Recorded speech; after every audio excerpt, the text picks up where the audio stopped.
Hello everybody and welcome to Exit TV. I'm here with Ignatius. Ignatius, you have begun to be called the Dream Builder, and that's because you are running the Dream Big Project, is that right? That's right. Now tell us a little bit more about that. What is that going on? Dream Big Projects is basically an organization I've co-founded with a friend called Hilda. Okay. Our main business is to link education to the marketplace. Okay. We've seen that a lot of educational institutions really just focus on the academic performance, Right. but they don't prepare people for life after school. Okay. So it's career guidance based, but definitely with an emphasis of let's begin with the end in mind. Okay. Why are you in school? What's your personal interest? And how can we link you to live your life at the highest level? Now I've heard you on radio a number of times, and I know that there is a very topical issue that's going on. That's why I've invited you to Exit TV. Is that I don't know if I should call you an advocate, or I should call you a proponent, or I don't know what I should call you, but you have been one of the voices that is talking about homeschooling. Yes. Now, tell us more about homeschooling, because you know why I'm asking? It's because many people find their children, or rather they don't have money to pay for school fees, but their children are still just sitting at home doing absolutely nothing and being mentored and being taught rather by TV. Mm. So what is the solution to that? Homeschooling actually for me came because I reached a situation with my wife where we couldn't afford the fees. In my case, we've got 4 kids. Mm. So we explored and we found out there are 2 types of homeschooling. Right. The first one is when you as a parent teach your kids, you get the resources, and you set aside time and you have a program at home. Now hold on there. What if I don't even have an O-level? Let's assume that this child has been through O-level and I don't have an O-level. Will I still be able to teach? That is the second model. Okay. Let's go. Okay. Sorry. Just that, Yeah. just exciting. So the first model, you can teach grade 3, Absolutely. but you need the dispensation. Okay. And even in our own country in Zimbabwe, Mm. ZimSec has made available material, Really? teacher's guide and student material, which was designed initially for farm workers, farm students who weren't able to go to the nearest school. All The right. information is there. Okay. So when you get it, you may not be a teacher, but it trains you to even know how to plan your lessons, what to do. That's available for a whole grade's curriculum. Right. You can get it from as low as $75 Right. to $100. Right. So that's option number 1. Yeah. You get the material, you Mhm. teach your child. Mhm. The second option, like you've already highlighted, you can actually get teachers to come to your home. All right. Because like you're saying, you reach a certain point where you can't teach physics. Right. You need labs. Right. One, you need the actual information, Okay. past papers, etc. Mm. What is beginning to happen now, with so many teachers losing work, Mm. because schools are downsizing, you've got good quality teachers, you've got teachers graduating, Right. there's a new market that is now opened up, Right. where teachers are now talking to parents, arranging lessons, Mm. and coming to the home and giving that same service. Now, some of the parents are doing both. Number one, Mm. they're taking their children to school for more education, and then they also get their kids into extra lessons. True. Now, if I bring in a tutor, or what your second model, sounds like extra lessons, just that there is no formal schooling with it. You're touching on something which I've got a strong opinion of, right, Right. Coach Taff. Tell me. And I don't know if a lot of parents are ready to ask themselves this question. Okay. The deal with any form of school is you pay your fees Mhm. and you get a certain set of value, Right. and results, Right. sports, etc. Right. I don't think in some schools Mm. that value is being delivered. Okay. And as a result, most parents will still send their kids to a formal school, Mm. but the real lessons are actually happening in extra lessons. True. And this is starting from as early as grade 1. The extra lessons, believe it or not, for grade 1. Really? There are people in grade 7 who, when they go to secondary school, Yeah. the school is saying, I'm sorry, you're a grade 5. I don't know how you came to this level. Mm. And as parents and as communities, Mm. we are putting a little patch on something that needs to be addressed. Mm. The class sizes are too big. Okay. The quality of teachers are not being scrutinized. Mm. Parents are not really involved in their children's education. Mm. And it's leaving a situation where, as a nation, we are raising people who may not be relevant to the marketplace. Mm. Because if they don't have O-levels, if they don't know how to handle themselves in school, Mm. what does that say about our workforce? Now, before we go there, let me just ask a quick question. Yeah. Why are parents still taking their children to formal school especially when they cannot even afford it. Because I'm aware, I sit in a number of SDA for primary and secondary. You get parents who are not able to pay up to 2-3 months. Yeah. Why are parents insisting on this Okay. when there's this option for them to take their children through? Like I homeschool? said to you earlier, Yeah. I was part of that parent. Right. And what happened? I'd like to call it the rat race, Okay. for lack of a better word. Okay. At times you genuinely do want to make a plan. Okay. I think a lot of companies, employees, being struggling to get paid, as you know. Right. So there's a hope for some parents, genuinely, that Right. things are going to come right, Okay. and they don't. Mm. You've got that group of parents. Right. They have the means, but they don't have the cash flow. It's Right. not coming through. Okay. The other group of parents are people who are literally living beyond their means. All right. They're not being real, Mhm. one, with each other as a couple or Right. whatever. They're not being real with their children. Right. And you know, it's very difficult to adjust downwards financially. Mm. It really is. Mm. And as a result, I'm finding that a lot of parents are not willing to make that tough decision. Okay. And it's irresponsible to send your child to school when you know you can't pay the fees. And to put a child in a situation where they're being chucked out of school, Right. you can't be honest and look your child in the face to say, hey, I'm sorry, Chico, at the moment, we're not able to afford this school. Mm. I think it's time that we look at another alternative. Mm. If companies have to downsize, at times families have to learn that there's seasons where you also have to downsize. That's a tough But it's pill a to tough swallow. one, I know. Yeah.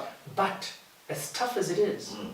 what example are you giving your children when you live a lifestyle that is not real to the kids and they can see? I would like to answer that one. Yeah. It's because I'm giving my children the example that I'm a failure. Are you? Well, I think that's what many parents go through, is to say, to downsize. To tell my children, I can imagine telling my kids, no more meat at home for the next 3 months. Why are you a failure? Because I'm not providing for what they want, for what I believe they deserve, that in this day and age that they must have. Again, perceptions, values. Who are you? What makes you? I went through formal school and I Yeah. enjoyed it and I benefited. I went through university. Surely my children should also go through this because I'm a beneficiary of formal education. And more than that, I'm also a beneficiary of the type of school That you went to? that I want my child to also go to. I totally agree with you. Yeah. And I think we're living in a generation where a lot of parents have it used to be like this for me, Right. therefore it must be. For my children. Okay, let's just take it at a business level. Right. Is business the same as it was 20 years ago? Absolutely not. No. Yeah. We're facing all sorts of different challenges. Right. Why are we able to adapt at that level?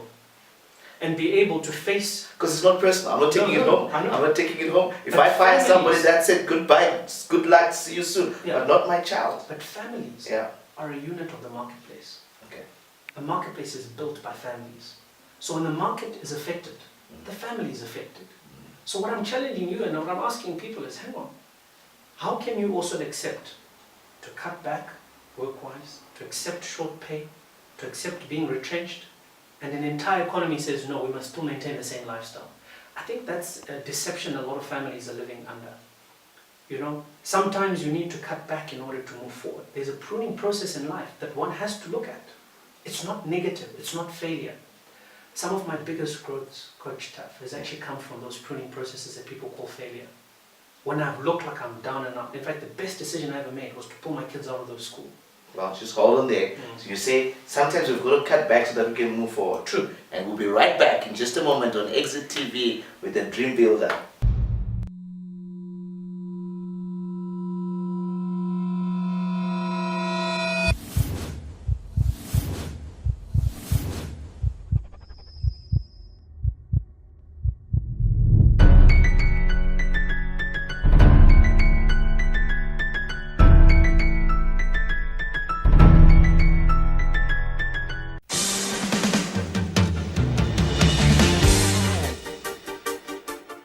Welcome back to Exit TV. This is that TV channel that helps you to exit your excuses, and I am with the Dream Builder. And you know what, we're just talking just now, Ignatius, on cutting back so that you can move forward. Mhm. And so, what else, what were you about to tell us about the lessons that you had, or rather the tough decisions you had to make?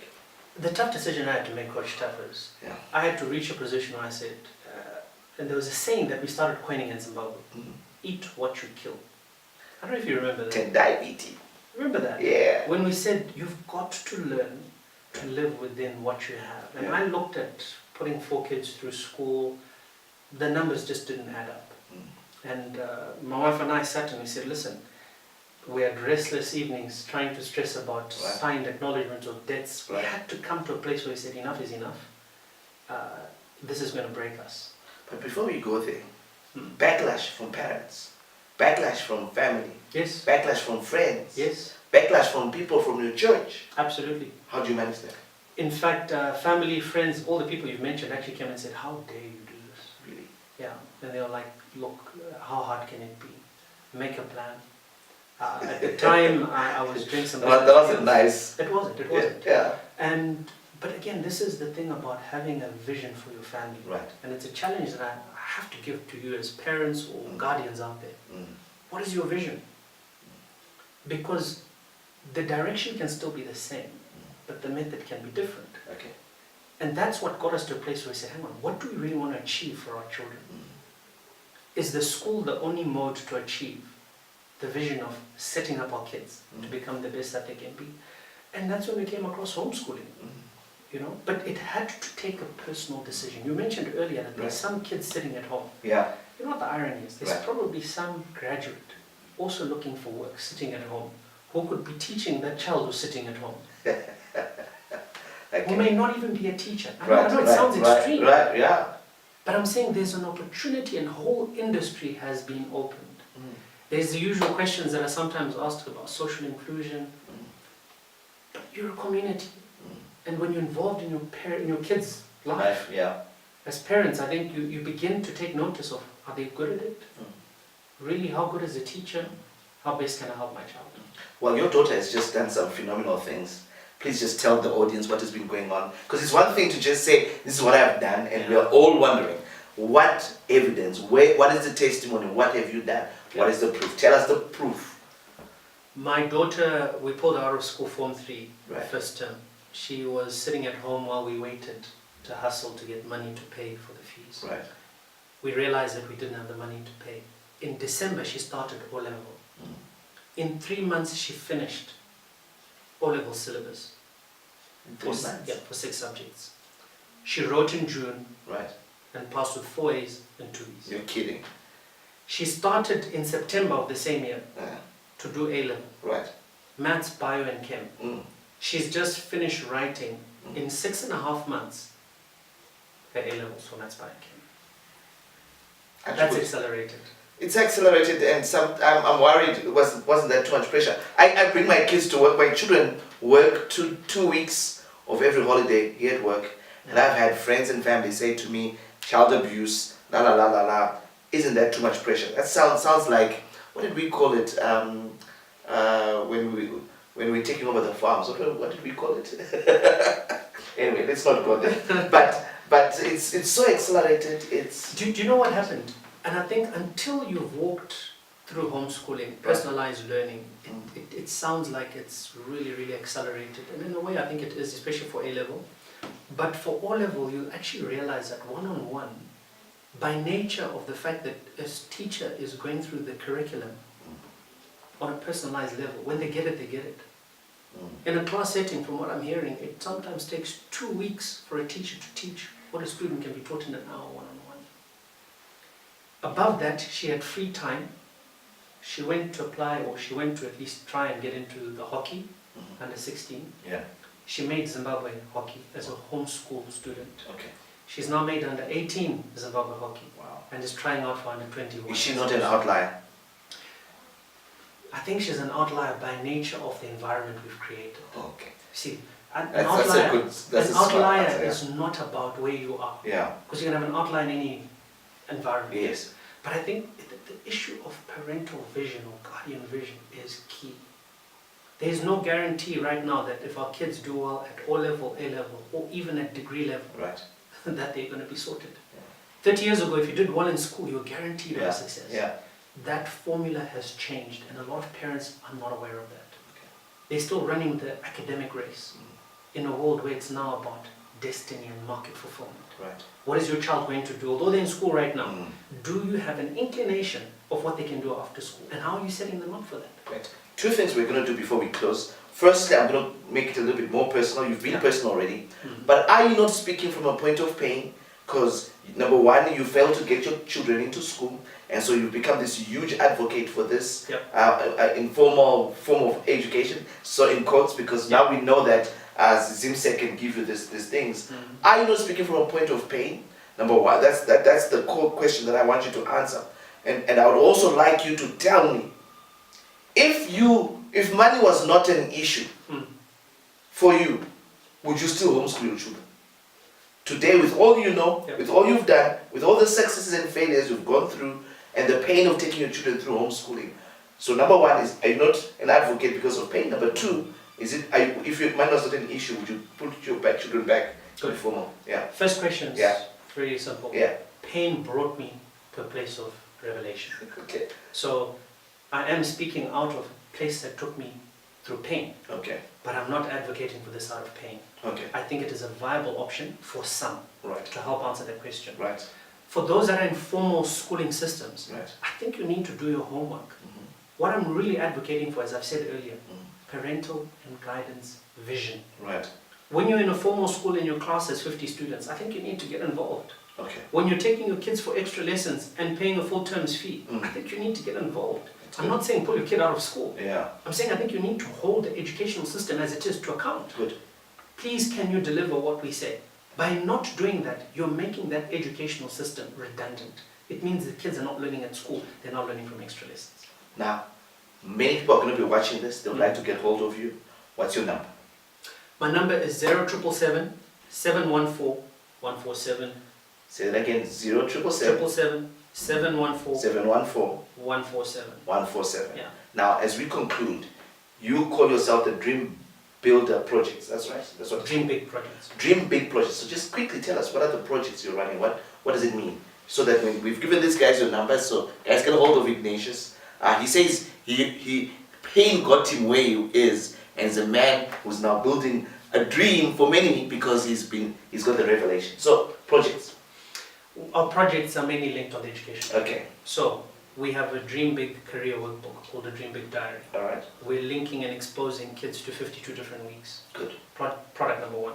Number two, we've got what we call career posters. Mhm. All right. So we've got career posters that are designed per subject. Mhm.